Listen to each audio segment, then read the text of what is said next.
Hello, everyone. I'm joined here today by Haley Blais, awesome singer-songwriter from Canada. How are you today, Haley? I'm doing good. I'm in my hat and I'm looking really cool. Yes, you are. Haley is going to be playing at the Lounge at World Cafe in a couple of months. Adorable venue. I work across the hall at XPN, so I see all Really? your posters up there on the wall too. So Oh, yeah, very exciting. What are you most excited for about this tour that's coming up? obviously to go back to World Cafe. It is so cool. I actually played there in September with Tommy Lefroy, but I'm just excited to get back at it. It's been a bit since we've been down to the United States of America. A few months, I think, 4 months maybe.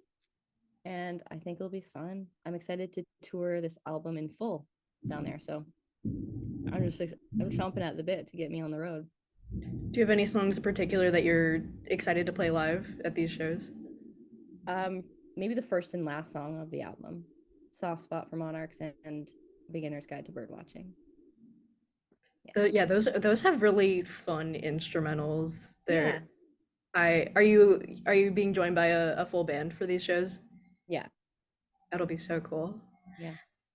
Um, I wanted to ask also how the creative process for Wisecrack was different than the one for Below the Salt, because I know you also worked with different producers on this one. Mm-hmm. The whole process I would say was really very different. I learned a lot of how to what not to do in a studio for myself for Below the Salt. And I tried to be a lot more assertive and involved, I would say, like, and kind of put my foot down if I didn't like something, which I think it's hard for me to say no a lot of the times. So I kind of went into Wisecrack with this more strong, confident persona, I think. I'd hope to say. And I think that the writing process, I just kind of knew I had more of a clear direction, conceptual. Blow the Salt is more of a compilation vibe. There's no through line for me. So I think I just had a clearer vision and a clear sense of self, I would say, in what How would I you wanted to do it. describe that through line? For Wisecrack, Yes. yes, so that's a conceptual album about the dissolution of a nuclear family, I like to say. Whoa, was that English? Based on my parents' divorce and my brother getting married and having his family, and me being like, well, what do I do? What do I do now? So, yeah, it was easy to write about that because it was very personal and based on real life. And I wanted to get real vulnerable with it. Yeah, I think that absolutely shines through. Survivor's Guilt particularly is I would say one of the most intriguing songs for me from this album. Could you talk a little more about the story behind that one? Because I think there's a lot to unpack on that one.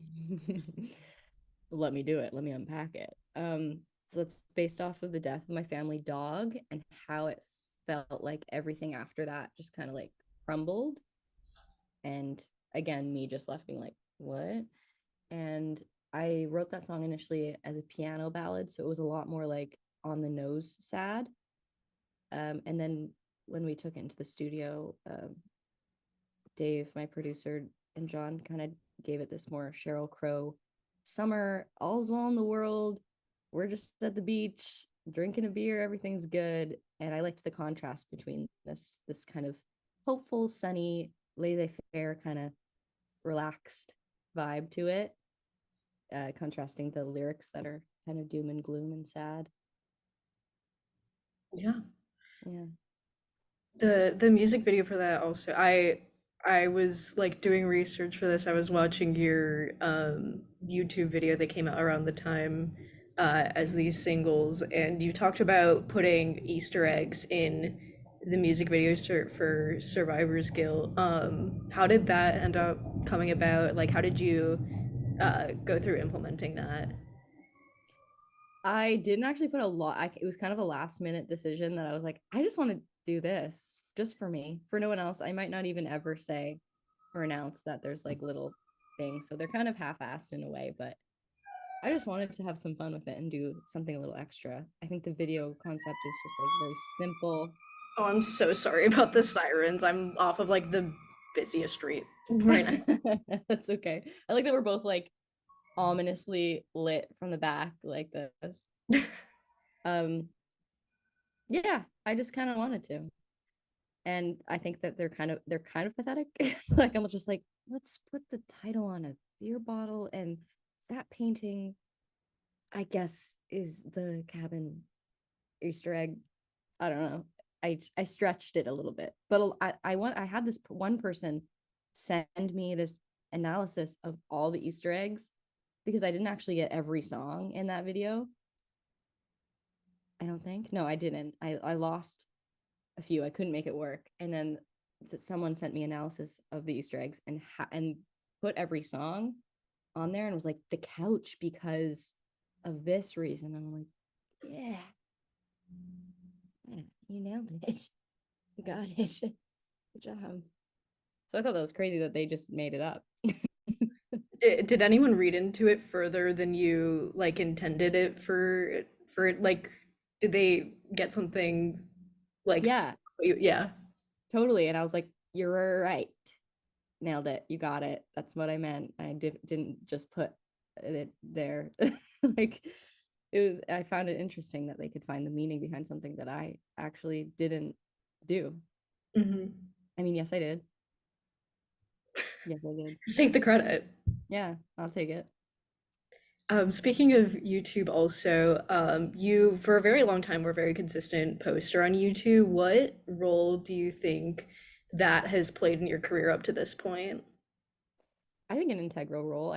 Anyone that comes to my shows for the most part, I think 99.96% of people I meet after shows mention that they watched videos on YouTube or and that's how they found me.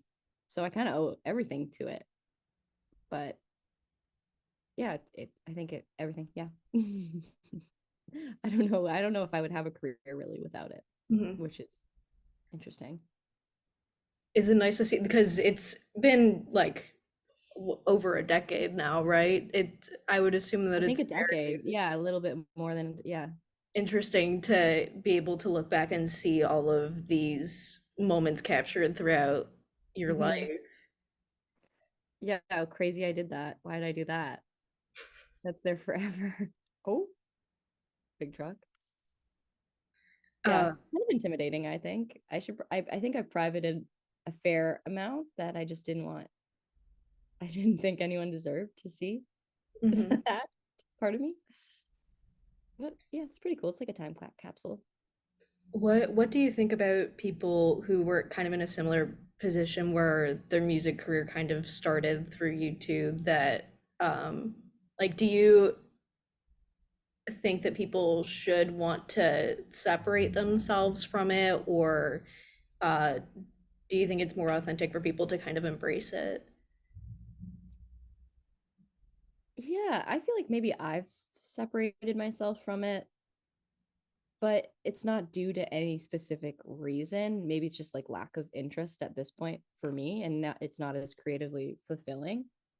I used to get a lot out of it. It was like a great creative output for me at that time. So, yeah, do whatever you want to do. I think there's no shame in it. We live in an internet age, so embrace it, I guess. It's on there forever unless you private it like I did, so you know. What are your personal favorite songs on this album? Hmm. I really like Coolest Bitch. I think it kind of encapsulates the whole album conceptually, like lyrically. That's kind of what it sets the scene. Really into playing Winner live, so I'm kind of like into Winner right now, and I love doing Beginner's Guide too because we get the whole band like singing everything, and I'm trying to get the crowd to sing along, but I think it's just such a quiet, intimate moment.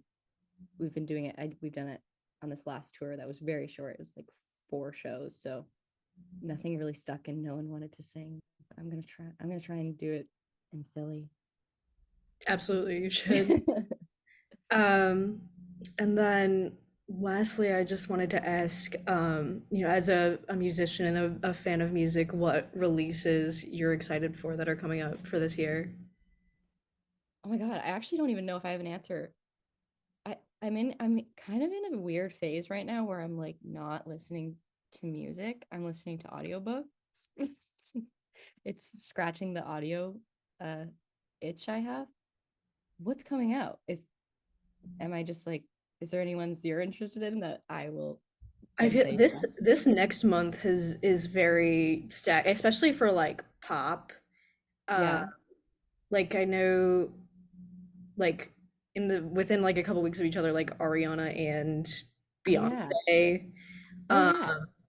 and then like Adrian Lankers in a few Oh totally. weeks. Um, gosh, MGMT. Really? Yeah, Good for them. it's been a minute, but Yeah. I'm very excited. Oh, Faye Webster.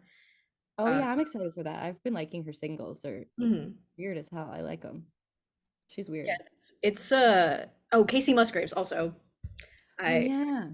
Yeah. that I'm that one. intrigued. Mm-hmm. I'm intrigued about that. I do love her. Mm-hmm. No, March is gonna be very That's all March. yeah, Oof, we're gonna be set in the van. Oh, we're gonna be, absolutely. yeah. Okay, cool. Yeah, I'm excited for Beyonce and Adrian for sure. I feel like they're, yeah, okay, cool. Good. Good to know. My fingers back on the pulse of the music, the Yeah, cultural you'll definitely have culture. the time to kill to listen to those. Yeah, What yeah. audiobooks have you been listening to? I like to listen to really bad like thrillers that have twists that you can kind of call from the beginning because I like to say that I called it. And then like I could have wrote this. And I just go on the treadmill and I'm just like, obviously she was the sister. You guys, come on. So I can't even remember the names. Actually, I think this one that I'm listening to right now is called something about a lie. First lie wins, I think it's called. Excited to see the ending. I mean, when you already know the ending. I actually don't know this one. This one's thrown me Okay. for a loop. So I lied. Very nice. Oops. Yeah, thank you so much for joining me for this. Thanks Um, so much for having me. I will see you at the World Cafe. Oh, not if I see you first.